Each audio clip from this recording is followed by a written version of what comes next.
कृपा करे तो सब क्षमा हो जाए। वो कह रहे हैं कि हम तो अमश्वर पापेभ्यो मोक्षयिष्यामि मा शुचा।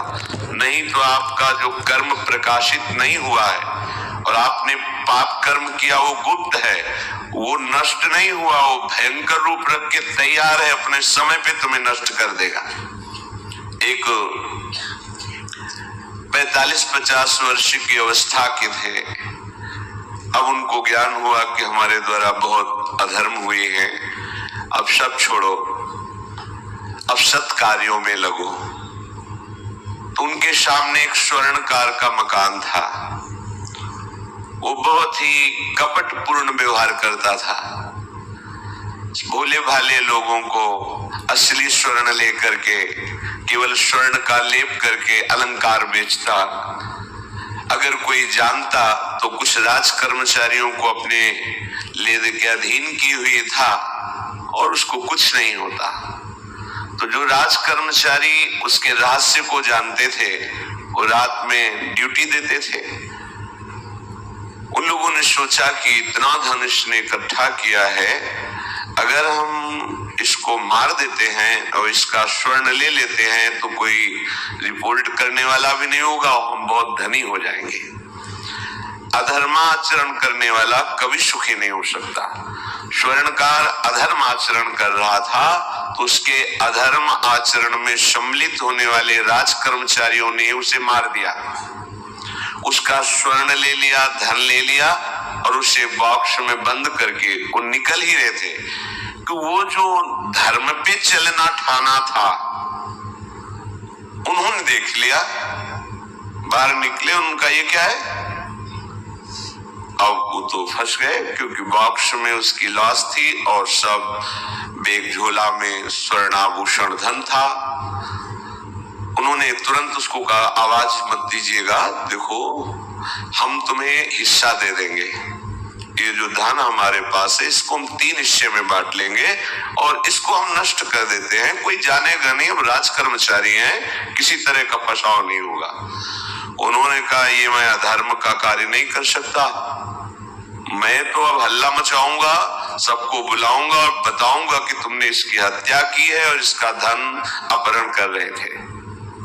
और राज कर्मचारी, उन्होंने सोचा हमारी ड्यूटी भी जाएगी, धन भी जाएगा, सजा भी मिलेगी।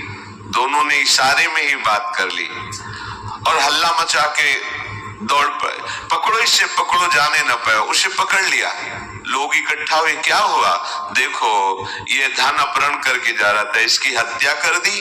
तो हम लोग गश्त लगा रहे थे तो हमें शंका हुई, आए तो देखा ये पकड़ा गया, जो धर्म से चल रहा था उसको पकड़ लिया।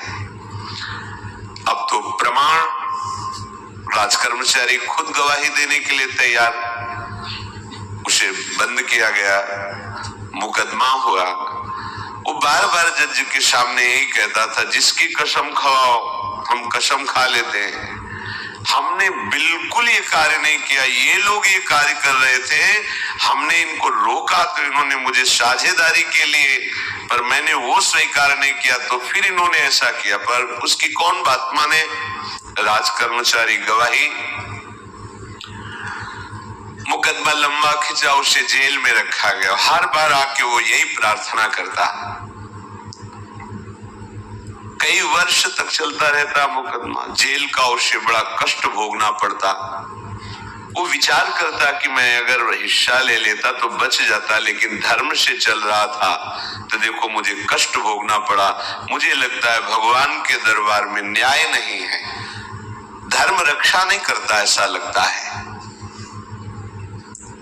एक दिन आया और रो करके यही बात कही जज के सामने कि मुझे लगता है भगवान नहीं है, क्योंकि मैं बार बार सत्य को साक्षी करके कहता हूं कि मैंने ये कर्म नहीं किया और मुझे दंड दिया जा रहा है, मुझे क्लेश दिया जा रहा है धर्म से चलने के कारण। अगर मैं सम्मिलित हो जाता तो मुझे तीसरा हिस्सा मिलता और बिल्कुल बात शांत होती। ये क्या धर्म है, कहां भगवान है। जज ने इस पर गौर किया, कई वर्ष वो जेल भोगता रहा, मुकदमा चलता रहा। तब जज ने गौर किया कि बार बार ये कहता है इसकी जांच की जाए, तो हत्याकांड होते ही रहते हैं, एक शव आया वहां, जज ने मंगवाया था, जो पोस्टमार्टम के लिए जाता है, मंगवाया और कहा देखो इसका कोई नहीं है, अंतिम संस्कार के लिए अपने ही लोगों को जाना है। तो दो कर्मचारी जो थे सरकारी, जो स्वर्ण चोरी में सम्मिलित थे, उनको और उसको कहा कि बस तुम थोड़ी देर नदी के किनारे बैठे रहना, हम और लोगों को लेकर के आते हैं। और एक आदमी को छुपा के बैठा लिया और राज कर्मचारी नदी के किनारे शव को लेकर बैठे। उसको देखा जिसको बहुत कष्ट दिया जा रहा था, सारा आरोप उसके ऊपर था, जो धर्म से चल रहा था।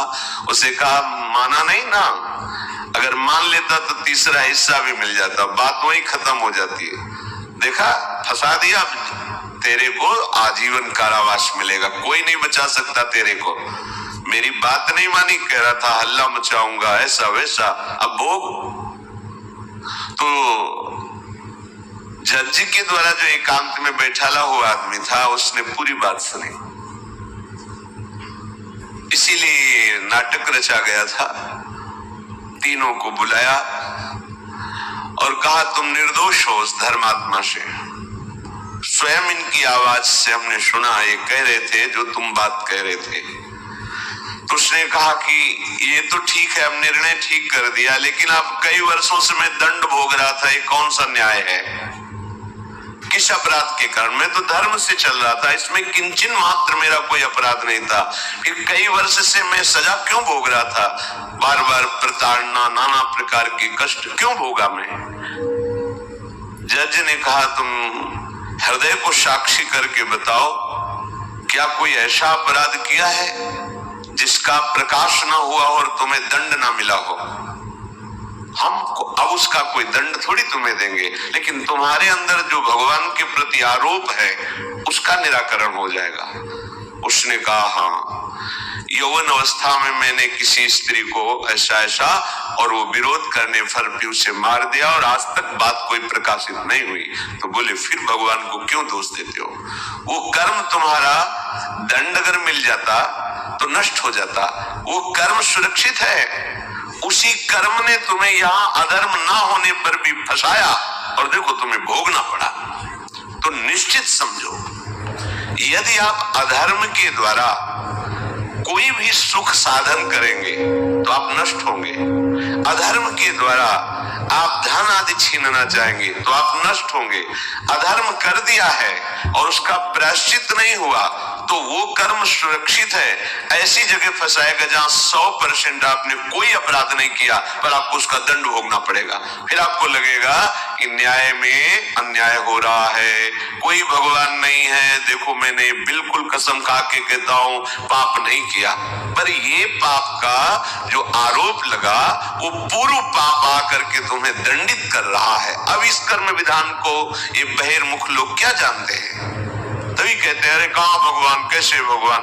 आज तुम धर्म से चल रहे हो, लेकिन कल तुमने जो कर्म किया तो तुम शरणागत होकर भजन के द्वारा उसको नष्ट नहीं किया ना, तो सुरक्षित है। अवश्य में भोक्तव्यम कृतम कर्म शुभाशुभम। इसलिए श्री भगवान आदेश कर रहे हैं यज्ञार्थात् कर्मणोन्यत्र लोकोयम कर्म बंधनः तदर्थम कर्म कौन्तेय मुक्त संगः समाचर। मुक्त हो जाओगे।